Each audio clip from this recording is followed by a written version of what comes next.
রাঁধুনি রসই থেকে আপনাদের সবাইকে স্বাগত। হাজির হয়ে গেছি আমি আমার রেসিপি নিয়ে। আজকে আমার রেসিপি মূলো ছেচকি। খুব সাধারণ ঘরোয়া একটা রান্না, কিন্তু দারুণ খেতে লাগে এই রেসিপিটা। আর এই শীতকালে এখন মূলোটা খুব ভালো পাওয়া যায়, আর এই মূলোটা খেতেও এখন খুব ভালো লাগে। যারা মূলো খেতে ভালোবাসে না, আশা করছি এই রেসিপিটা দেখলে অবশ্যই তারা মূলো খেতে চাইবে। আর অনুরোধ রইল ভিডিওটা স্কিপ না করে প্রথম থেকে শেষ অবধি দেখার জন্য। মূলো ছেচকির জন্য আমি এখানে মূলো নিয়েছি। দুটো মূলো নিয়ে ভালো করে ধুয়ে এইভাবে টুকরো টুকরো করে কেটে রেখে দিয়েছি। সঙ্গে খুব কম মশলা, কিছুই লাগছে না। একটা শুকনো লঙ্কা আর কালো সর্ষে রেখেছি একটু, আর একটু পোস্ত দানা রেখেছি। আর এটা আমি সর্ষের তেল দিয়ে করছি, আপনারা চাইলে একটু সাদা তেল ইউজ করতে পারেন। একটু চিনি দেব, তাই একটু চিনি রেখেছি। একটু মিষ্টি হলে ছেচকিটা খেতে ভালো হয়। আর নুন হলুদ তো একটু লাগছেই।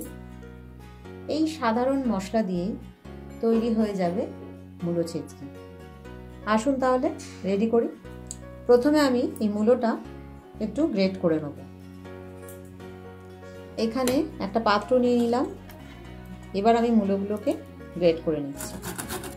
আমি এখানে মূলোর পরিমাণটা বললাম না কতটা কি, আপনারা যেরকম খাবেন সেরকমভাবে পরিমাণ নেবে, এভাবে নিলেই হবে। আমি এখানে দুটো মূলো নিয়েছি।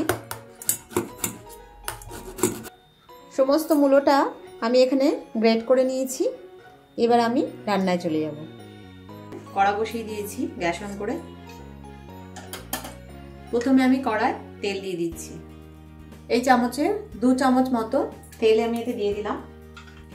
খুব বেশি তেল লাগবে না। এবার দিয়ে দিচ্ছি ফোড়ন। এখানে কালো সর্ষে আর একটা শুকনো লঙ্কা আমি 2 টুকরো করে রেখেছি, সেটাই দিয়ে দিচ্ছি। ফোড়নটা একটু নেড়ে নিচ্ছি। মূলোতে সর্ষে ফোড়ন দিলে কিন্তু মূলো খেতে খুব ভালো লাগে। ফোড়নটা একটু নেড়ে নিয়ে আমি গ্রেট করে রাখা মূলোটা দিয়ে দিচ্ছি। মূলোর জলটা একটু এইভাবে হাত দিয়ে একটু ভালো করে নিংড়ে এতে দিয়ে দেব। যতটা পারছি জলটা আমি একটু হাত দিয়ে বার করে নিচ্ছি।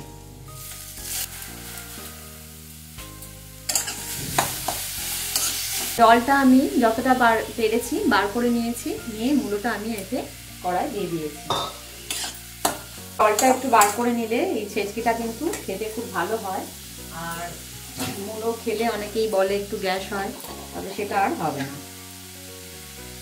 এবার আমি এতে পরিমাণ মতো একটু সামান্য হলুদ দিয়ে দিচ্ছি, পরিমাণ মতো নুন দিয়ে দিচ্ছি।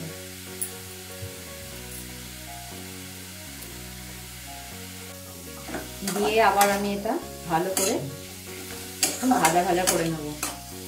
নুন হলুদ দিয়ে মূলোটা ভালো করে আমি নেড়ে নিয়েছি।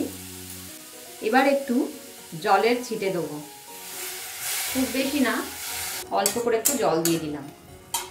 দিয়ে এটা একটু ঢাকা দিয়ে দিচ্ছি, যাতে গ্রেট করা মূলোটা খুব ভালো করে সেদ্ধ হয়ে যায়। ঢাকাটা খুলে নিলাম।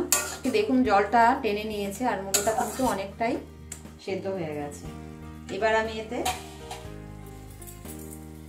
পরিমাণ মতো একটু চিনি দিয়ে দিচ্ছি।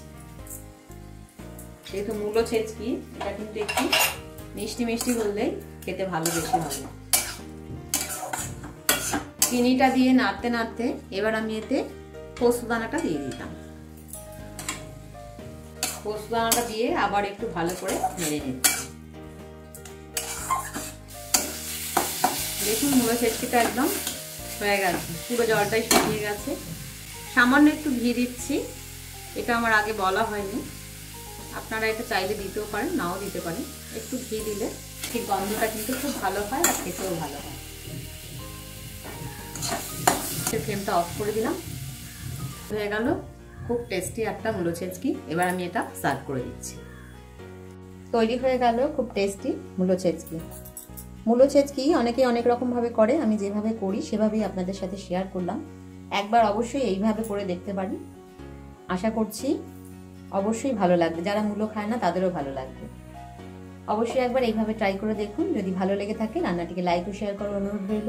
নতুন বন্ধুদের আমার সাবস্ক্রাইব করার অনুরোধ রইল। পাশে থেকে বেল আইকনটা অবশ্যই প্রেস করবেন, তাহলে আমার নতুন নতুন রান্নার আপডেটগুলো সহজেই পৌঁছে যাবে। সুস্থ থাকবেন, ভালো থাকবেন, ধন্যবাদ।